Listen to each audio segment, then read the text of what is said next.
Bom dia, Jacareí, mais uma segunda-feira, hoje 19 de setembro, agora são 9 horas e 6 minutos. Para você que está nos assistindo ao vivo, lembrando que o Bom Dia tem reprise a partir das 11 da manhã. A partir de agora você fica bem informado com as notícias aqui de Jacareí. E hoje você confere como será a quinta noite da Paeja, promovida pela CEPAC. E ainda vamos conversar um pouco sobre o desempenho do Brasil na Paralimpíada que terminou ontem lá no Rio de Janeiro. E para falar sobre esses assuntos, estou aqui mais uma vez com a Cibele Sugano e hoje temos aqui a presença do Ícaro Leal. Bom dia para vocês. Bom dia, Elton. Bom dia, Ícaro. Bom dia, Cibele. Começamos aí mais uma segunda-feira e segunda-feira que teve destaques esportivos, né? Além do encerramento da Paralimpíada, um grupo de ciclistas de Jacareí participou no final de semana lá do Letap Brasil, evento criado pelos organizadores da Volta da França para ciclistas amadores vivenciarem experiências parecidas com a famosa corrida europeia. Entre esses ciclistas está Marcos Ribeiro, que além de desafiar os limites da prova, também teve que superar outras barreiras. A TV Câmara conferiu como foi os últimos dias dessa preparação. Confira na reportagem. A perna esquerda, Marcos não tem mais, mas na direita está tatuada sua paixão pelo ciclismo, esporte que permaneceu em sua vida, mesmo após o acidente sofrido em 2009. Em 2009 eu sofri um acidente de moto. Uma outra moto veio na contramão, bateu de frente comigo, onde eu tive a amputação da perna e uma lesão no braço esquerdo também. E aí eu fiquei por um período de reabilitação de 2 anos aproximadamente, e aí eu voltei a praticar o ciclismo em 2011. Mas a querer a competir mesmo, a tentar resultados no Campeonato Brasileiro, no Campeonato Paulista de Paraciclismo, foi a partir de 2012. E aí eu consegui o título de campeão, o primeiro título de campeão brasileiro meu foi em 2013.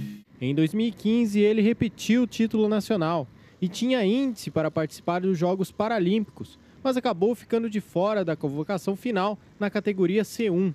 Como resultado de campeão brasileiro 2015, né, acreditei realmente nessa possibilidade. Mas como o Brasil tem poucas vagas, apenas 2 masculinas, foram levados 2 atletas mais bem ranqueados internacional e com melhor posição de medalha mesmo, né, o Suelito e o Lauro. E aí eu já iniciei meu trabalho para 2020, até mesmo porque um atleta ele não é enfermado em 1, 2 anos, é de 4 a 8 anos, 6 anos assim. Então os meus trabalhos já iniciei para 2020, para quem sabe dessa vez conseguir uma vaga. Enquanto os Jogos Paralímpicos de Tóquio ainda estão distantes, ele se prepara com um grupo de ciclistas de Jacareí para participar do Letap Brasil, evento que dá oportunidade para ciclistas amadores vivenciarem experiências parecidas com a da Volta da França e que acontece no mês de setembro em Cunha, aqui no Vale do Paraíba. Marcos já participou do Letap em 2015 e agora se prepara para encarar esse desafio por mais uma vez. Para isso, ele e os demais atletas têm treinado bastante. A preparação para uma prova dessa como o Letap ela é bem dura. Não somente pela distância, 112 km se fosse num circuito normal, mais plano, não seria até muito. Mas devido a ser muita altimetria, então nós temos que treinar bastante distância e muita altimetria também, né? Vem nesses últimos meses treinando tanto distância quanto altimetria. Esse último final de semana, estive em Cunha para fazer o treino final. Agora, essa semana, é só treino de subida, fazer treinos de 1 hora, treinos curtos agora, para poder ganhar um pouquinho mais de resistência, para poder estar fazendo a prova do Letap, que é aí o interesse nosso de conseguir, no meu caso, fechar a prova, né? É a primeira vez que eu faço. É necessário que a gente treine bem próximo da realidade da prova. Por isso que algumas vezes até eu fui para Cunha, para fazer os treinamentos mais específicos, para enxergar a real dificuldade mesmo do local. E não pense que as coisas serão diferentes para ele, pois ele vai ter que fazer com que a sua perna direita trabalhe por 2 para completar os 112 quilômetros da prova mais longa do evento. Meu técnico André Ursulino, ele montou a planilha, fez todo o processo de treinamento. Ele mesmo colocou, eu tenho que montar uma planilha em igualdade para as demais pessoas, que as demais pessoas vão fazer. Porque você vai fazer o mesmo percurso com a mesma distância. A diferença é que eu gasto um tempo maior para fazer os percursos dos treinos que ele me passou que as outras pessoas. Mas assim, a questão de altimetria, de níveis de dificuldade, é a mesma de uma pessoa sem deficiência. E serve de inspiração para aqueles que pedalam ao seu lado e que vão encarar a prova pela primeira vez. não posso perder pro amigo, né? Mas muitas vezes o amigo dá uma canseira na gente, né? Um colega que ele é muito focado, né? Inclusive em Cunha nós treinamos juntos também. E assim, é muito bom porque você tem, na verdade, a força, né? De alguém que está superando os limites e mostrando, ó, você pode fazer mais do que você faz, né? Com aquilo que você tem.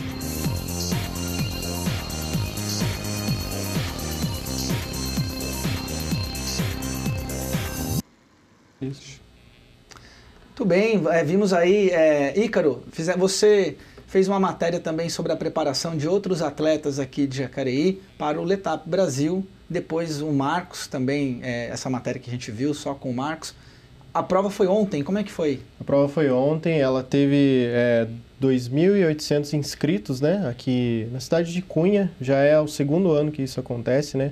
O Letap, na verdade, ele é um evento para ciclistas amadores, para eles vivenciarem, terem uma experiência de como que é uma prova de nível internacional e que eles possam vivenciar isso, né? Então, eles têm um percurso de 112 quilômetros, não é um percurso montanha, pequeno, né? Então, é uma região que tem altos e baixos, né? Então, tem subida, tem descida. Então, assim, não é uma prova fácil, né? A pessoa, não é ela só se inscrever, eu ando no fim de semana e vou me inscrever. Não, ela tem que se preparar mesmo. Tanto que eles andavam, acho que 4 ou 5 vezes na semana, durante um período muito extenso. Eles chegaram aí para Cunha para conhecer o caminho, né? O local da competição. E ele dá um gostinho para a pessoa de uma prova que é centenária já, né? Que é a Volta da França, né? O Letap, ele existe no mundo desde 1993. Aqui no Brasil, ele foi criado recentemente, mas ele dá um gostinho da prova que é a Volta da França, que já é uma prova centenária, né?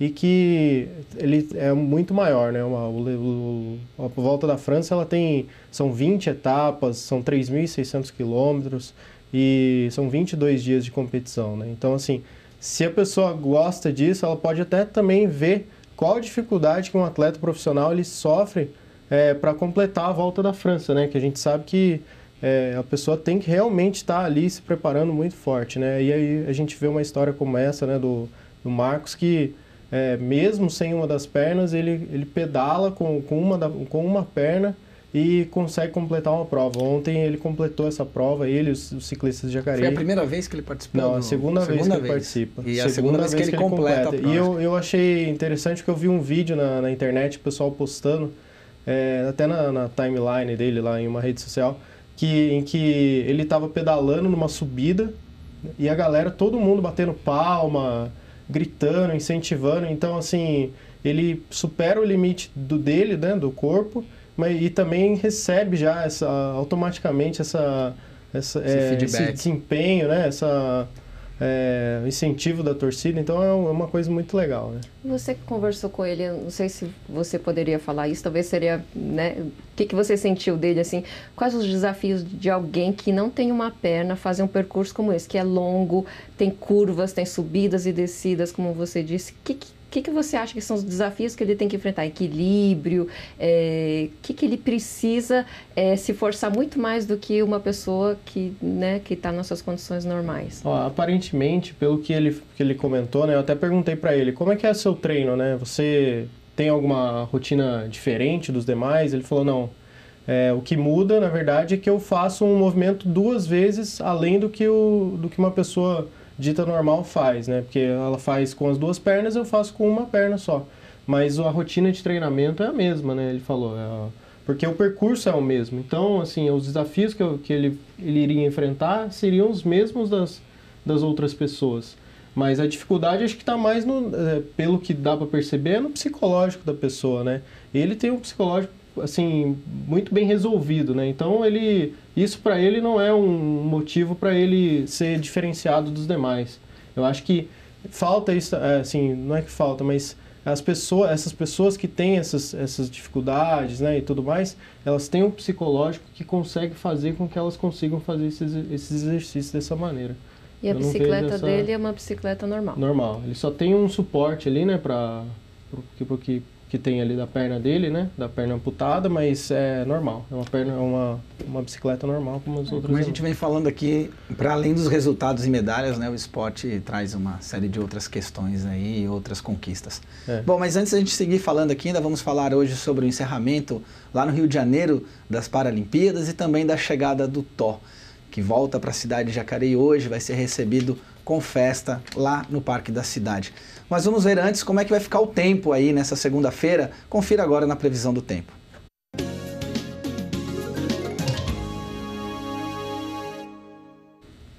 A segunda-feira promete ser um dia de bastante calor, com alguns momentos de chuva aqui na cidade de Jacareí. O sol deve aparecer apenas na parte da manhã e a umidade relativa do ar será de 56%, com 64% de possibilidade de chuva, que deve cair à tarde e um pouco à noite. A mínima deve ser de 16 graus e a máxima chega aos 30. Já amanhã, terça-feira, as temperaturas vão cair de forma brusca. O tempo fica nesse vai e vem, igual as montanhas lá de Cunha. O inverno vai dar as suas caras em seus últimos dias. A umidade do ar fica alta, em 88%, com 81% de possibilidade de chuva, que deve cair durante todo o dia. Tire o guarda-chuva de volta do armário. Em alguns momentos, com mais intensidade. As temperaturas vão variar entre 15 e 20 graus de máxima. Então volta o frio aí nesse início de semana, a despedida do inverno, tentando deixar a sua marca. Bom, e depois da previsão do tempo, vamos saber a localização dos radares móveis aqui na nossa cidade. Nesta segunda-feira, os radares estarão nas avenidas Pensilvânia, Malaquias Assad, Maria Augusta Fagundes Gomes, Elmira Martins Moreira, Avenida das Letras e Dom Pedro I. Amanhã, terça-feira, nas ruas Tiradentes, Padre Eugênio, avenidas Ademar Pereira de Barros, Major Acácio Ferreira, São Jorge e Presidente Humberto de Alencar Castelo Branco.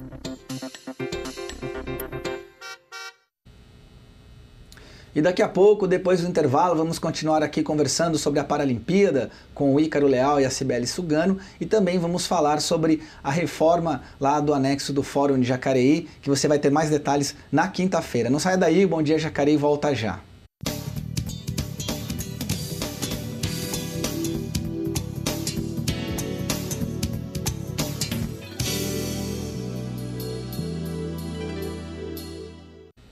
Estamos de volta com Bom Dia Jacareí, são 9 horas e 21 minutos aqui no reloginho do estúdio da TV Câmara Jacareí, ou talvez um pouco mais das 11 para você que nos assiste na reprise. E como eu falei antes do intervalo, na semana passada recebemos aqui em Jacareí o presidente do Tribunal de Justiça que visitou o fórum e também aquela obra que está parada ali ao lado do fórum, o anexo do fórum, e trouxe algumas novidades em relação a isso, Cibele.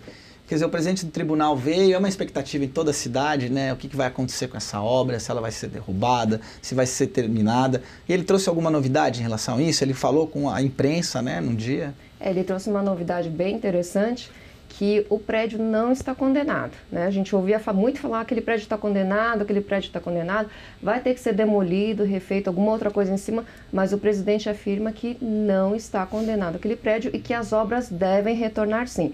Vamos só esperar acabar as eleições, definir quem que vai ser o próximo prefeito e o Tribunal de Justiça vai acertar, vamos ali ver como é que vai ser o novo projeto e vão continuar as obras do fórum sim, Elton. Muito bem. Na quinta-feira você vai assistir essa reportagem que já está na grade aí da TV Câmara e estamos tentando aí o contato para trazer o representante do fórum aqui de Jacareí para o estúdio para conversar um pouquinho sobre essa obra.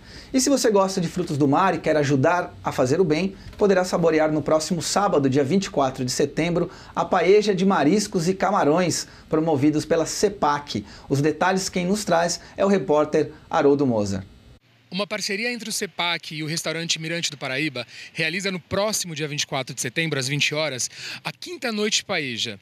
Esse evento acontece para ajudar a CEPAC. A Ana Maria, que é uma das gestoras da CEPAC, está aqui para falar um pouquinho para a gente sobre o evento. Ana Maria, conta para a gente um pouquinho como será esse evento.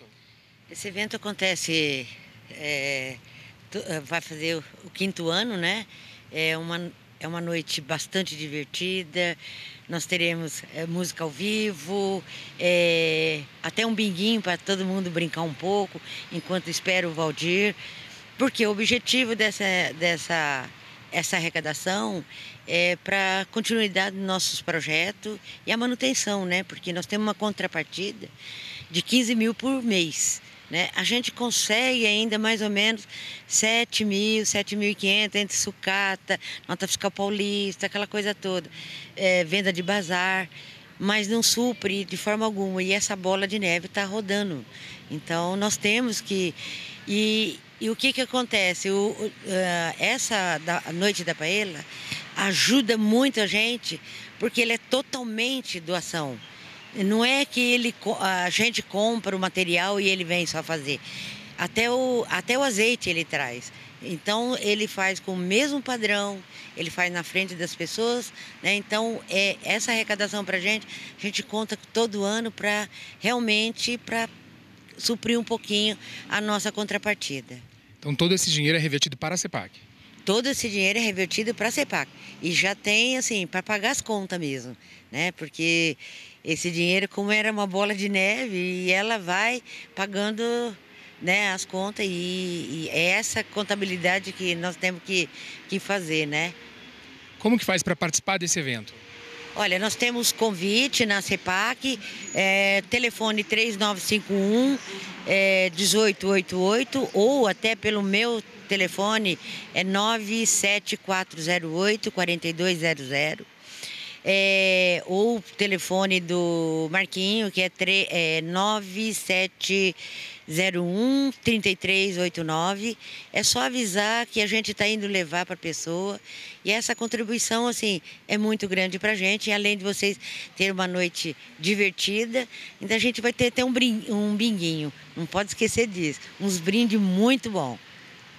O evento acontece, então, no próximo dia 24 de setembro. O valor do convite é R$ 80 e crianças até 10 anos não paga. Haroldo Mozart, para a TV Câmara Jacareí, a TV pública da cidade.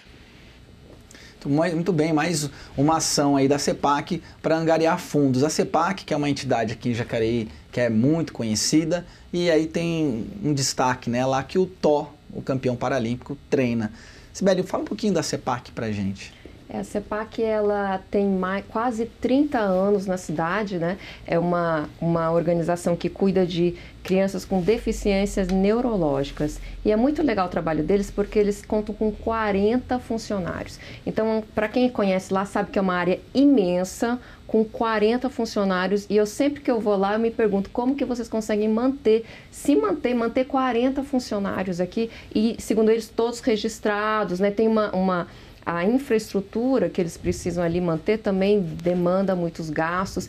Tem 185 pessoas, crianças que participam das atividades lá, que são atendidas, 29 regulares e 185, quase 200 pessoas que são atendidas regularmente. Então, eles têm piscina, tem fisioterapia, tem várias atividades lá. Então, realmente é uma entidade, é uma organização que precisa da nossa colaboração e que merece o nosso reconhecimento, haja dito o nosso campeão paralímpico aí, o Tó, que foi treinado na CEPAC. O Tó, ele tá na bocha já fazem 10 anos, né? Ele foi descoberto pelo Dude, né? E o Dude arrumou um espaço para ele no CEPAC, para ele treinar. Ele não é o único, né? Agora tem mais pessoas tanto lá. No CEPAC quanto no SES. Depois de dele disputar campeonatos e tudo mais, surgiu a ideia de fazerem um espaço específico para bocha lá no CEPAC, fizeram, e já tem mais gente treinando, né? A gente tem o Túlio Toledo, né, do Santos, que começou esse ano, pelo que eu estava conversando com ele, e se inspira no Tó, né? O Tó, que já, antes de ser um campeão paralímpico, ele já era um exemplo para a gente, né? Já tinha disputado campeonato sul-americano, jogos para-pan-americanos, então ele já vem despertando esse interesse das pessoas com deficiência para esse esporte também por causa do Tó, né? E vale ressaltar que ele treina no CEPAC, mas ele é atleta de um clube do Guarujá. Muita gente, às vezes até a gente fala que ele é atleta da cidade de Guarujá, mas ele não é. Ele treina por um clube do Guarujá, mas ele treina aqui. Ele apenas tem, vamos dizer assim, o atleta para competir, ele tem que estar credenciado por uma equipe. Ele não pode jogar individualmente. Assim. Vou jogar um campeonato. Não, ele tem que ser federado. Então ele faz parte da PBS, que é a Associação Paradesportiva da Baixada Santista, que fica no Guarujá, que é federada, né, na ANDE, que é a Associação Nacional de Desportos para Deficientes. E aí ele compete por esse clube. Isso. O ANDE é ele que fazem os campeonatos aqui no Brasil desses esportes adaptados. Então, ele tem que estar credenciado por uma equipe para poder participar disso. Tanto ele quanto o Túlio, eles são credenciados por essa equipe do Guarujá. O CEPAC já foi uma equipe, só que para continuar sendo uma equipe, eles precisam de profissionais específicos para cuidar do esporte na entidade. Eu acredito que eles devem ter essa vontade, né, essa ânsia de tentar desenvolver o esporte aqui, mas a gente sabe que não depende só da entidade, né? Depende de vários outros fatores. A entidade tem que dar conta do atendimento aí de quase 200 pessoas. Então, assim, e aí pode ser que o esporte não seja, talvez, a prioridade, né? O esporte, claro que o esporte tem que caminhar junto, mas ele não é o principal fator para a existência do CEPAC também. Então, isso é só para esclarecer o fato de que a gente sempre ouve, né? E o Tó, hoje, aqui em Jacareí, né, na segunda-feira, ele vai receber uma homenagem aqui, a partir das 5h30 da tarde, lá no Parque da Cidade. Provavelmente ele vai andar com o carro de bombeiros aqui pelas ruas da cidade, depois deve parar ali no Parque da Cidade, deve ter alguma festa preparada para ele, né? E eu conversei com o Fernando durante a Paralimpíada, né, depois, e o Tó, ele tá assim, radiante, né? Tá muito feliz, ele se acha o máximo aqui em Jacareí, porque as pessoas sempre dão atenção para ele, né? Nunca deixaram de dar atenção para ele, e isso é muito bom, né? Você vê que o esporte realmente muda a vida de uma pessoa, né? Ícaro, e tem mais gente treinando lá no CEPAC, não tem? Sim, tem o Túlio, né? O Túlio é um jovem, né? Mas além da bocha, tem outras modalidades lá? Não. É só a bocha mesmo. E o Túlio, ele é um jovem, né, que está iniciando agora. Ele disputou um campeonato, foi campeão paulista da 2ª divisão. Agora ele vai disputar um campeonato de um nível mais importante, agora em outubro. Ele tá cheio de vontade, né, de seguir os passos do Tó, trilhar esse caminho. E eles têm a intenção de ter mais atletas paralímpicos treinando no CEPAC. Eles têm essa intenção, né? A gente sabe que não é apenas a pessoa ter a deficiência, né? Tem que gostar também do esporte, né? Igual qualquer outro esporte, né? Às vezes a gente vê uma pessoa muito alta e fala, por que você não joga basquete? Mas a pessoa às vezes não gosta do esporte, né? Então, assim, tem que conciliar as duas coisas. Além da pessoa ter essa deficiência específica, vamos dizer assim, mas ela tem que também ter a vontade dela de talvez gostar do esporte e tudo mais. Mas, assim, provavelmente com esse título do Tó, a gente pode ver que o interesse vai aumentar, não só dos atletas, mas de familiares também, né? É justamente isso que eu queria te perguntar. Essa medalha deu muita visibilidade para o Tó, para além aqui da cidade de Jacareí. Jacareí ele é muito conhecido já. A gente viu aí gente do país inteiro postando, sobretudo aquela comemoração dele com o irmão, que é o calheiro dele, que realmente foi uma das grandes imagens dessa Paralimpíada. Você acha que isso vai reverter em patrocínios, em apoios e dar mais visibilidade ainda a esse esporte? A gente espera que sim, né? Eu estava comentando que eles treinam por um time do Guarujá, mas eles não recebem nada por isso, né? O dinheiro que eles recebem são de patrocinadores, né? Pontuais, digamos assim. Então, a gente espera que essa medalha sirva também para abrir os olhos um pouco das pessoas e que queiram investir nisso, né? A gente viu que o fato de ganharem foi uma coisa muito bonita, né? Foi uma coisa muito genuína, né? Aquela imagem, não foi nada combinado, né? Do irmão dele levantar ele da cadeira, eles rolarem pelo chão, aquela imagem rodou não só o Brasil inteiro, mas o mundo inteiro. Ontem a gente pôde ver na festa de encerramento da Paralimpíada que, acho que durante as imagens que passavam durante a cerimônia, sempre tinha uma imagem do Tó, ou ele jogando, ou ele com o irmão dele, enfim, tinha imagens do Tó lá que não só por causa da comemoração e tudo mais, mas também por ter sido histórico, né? Foi a primeira medalha do Brasil nessa bocha BC3, né? O Brasil só tinha conquistado na BC4. E a primeira vez que participa da competição de pares, a primeira vez já é campeão olímpico. Então, assim, é um feito que a gente tem que lembrar e a gente espera que isso continue, né? Agora a gente tem que tentar surfar nessa onda mesmo, né? Dessa animação e tentar dar mais visibilidade para esse esporte. Você pode ter certeza que aqui na TV Câmara a gente vai acompanhar os passos desses atletas aqui e dar as informações para todo mundo. Bem, ontem foi, como aí nós estamos falando aqui, foi o último dia dos Jogos Paralímpicos. E hoje vamos conferir então como é que ficou o quadro de medalhas da Paralimpíada Rio 2016. Bom, em primeiro lugar, a China, né, que desde o começo da competição ali se instalou no primeiro lugar e chegou aí ao final com 239 medalhas, seguida pela Grã-Bretanha também, que desde o início do evento também se manteve ali na segunda posição, totalizando 147 medalhas ao total. A Ucrânia em terceiro lugar, com 41 medalhas de ouro, 37 de prata, 39 de bronze, 117 medalhas, seguido pelos Estados Unidos, que ficou com 115 medalhas, 2 a menos que a Ucrânia, com 40 medalhas de ouro e 44 de prata. Já o Brasil, que se manteve na quinta posição, que era a meta aí do Comitê Paralímpico Brasileiro, acabou na última semana caindo algumas posições e finalizou a sua participação com 72 medalhas. Foram 14 medalhas de ouro, 29 medalhas de prata e 29 bronzes. Bom, Ícaro, a perspectiva brasileira era estar entre os 5, né? Já, mas ficou em oitavo. Essa é a melhor marca do esporte paralímpico brasileiro? Em termos de conquistas, número de medalhas, sim. Foram 72, né?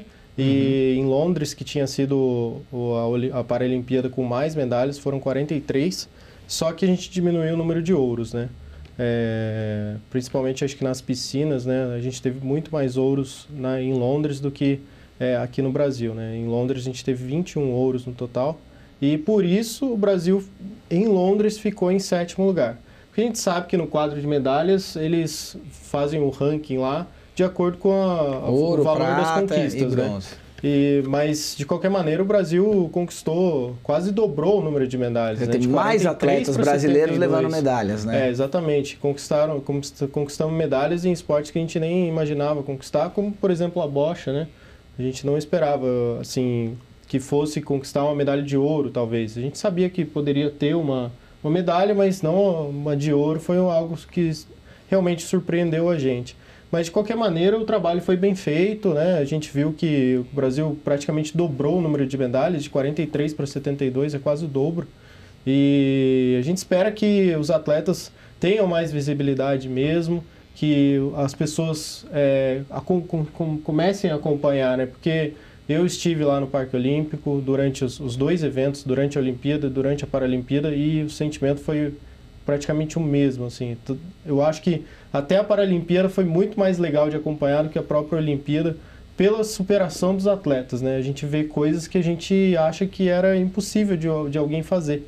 E a gente vai até lá, eu vi várias pessoas chorando, várias pessoas emocionadas de ver aquela garra, aquela superação dos atletas, né? Acho que é muito legal. Você acha que a gente quase dobrou o número de medalhas, como você disse? Você acha que isso indica que o Brasil está melhorando em termos de inclusão dessas pessoas, em termos de integração das pessoas assim que têm deficiências físicas nos campos sociais? O Brasil está melhorando na área social, na área, em termos gerais, de aceitação dessas pessoas, de promoção de melhor qualidade de vida delas também? Eu acredito que sim, porque a gente já vê, não só no esporte, mas a gente vê a questão da mobilidade urbana sendo discutida nas cidades, no país. A gente vê cada vez mais que a inclusão dessas pessoas no cenário da cidade, né, ela está sendo discutida. Antigamente fazia calçada de qualquer jeito, ou não tinha essa sensibilidade. Hoje a gente consegue ver calçado com piso tátil, uma rampa. Então, assim, não só no esporte, mas eu acho que como sociedade a gente tem pensado cada vez mais nessas pessoas, sim. E a legislação tem avançado, né? Temos o Estatuto da Pessoa com Deficiência. E lembrando que na quarta-feira, dia 21 de setembro, é o Dia Nacional de Luta, né, em prol da pessoa com deficiência. Jacareí vai sediar um evento lá no Educa Mais Jacareí o dia todo. Amanhã nós vamos estar aqui com um convidado para falar mais sobre isso. Bom, e se você que está à procura de emprego, é hora de ficar por dentro das vagas disponíveis lá no posto de atendimento ao trabalhador de Jacareí.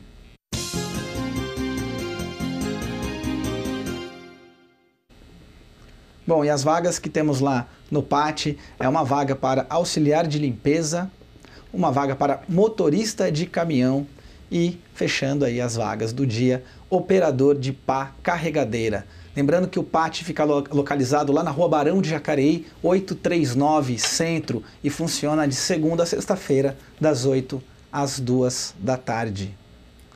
Muito bem, esse foi o Bom Dia Jacareí dessa segunda-feira, dia 19 de setembro. Agradeço a presença dos jornalistas Ícaro Leal e Cibele Sugando. Lembrando que as nossas reportagens estão disponíveis em nosso endereço eletrônico youtube.com/TV Câmara Jacareí, e você pode também curtir a nossa página no Facebook. Você pode curtir, colocar carinha de choro, mandar coração, participar, interagir, sugerir, comentar o jornal. Tudo ali no Facebook. É importante esse feedback aqui para nós da TV Câmara Jacareí. Obrigado pela companhia. Nos vemos amanhã. Até lá.